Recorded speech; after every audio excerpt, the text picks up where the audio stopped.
আমি কিছুদিন আগে কিনছি 36 টাকা হালি, এখন আজকে কিনতে আসি দেখি 42 টাকা হালি।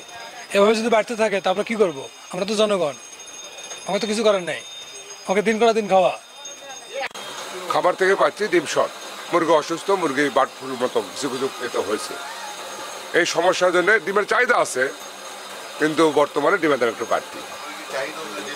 না, পাচ্ছি না, কম দিচ্ছে, বুঝলি 5,000 চাই 2,500 দিচ্ছে, এই অবস্থা বর্তমানে।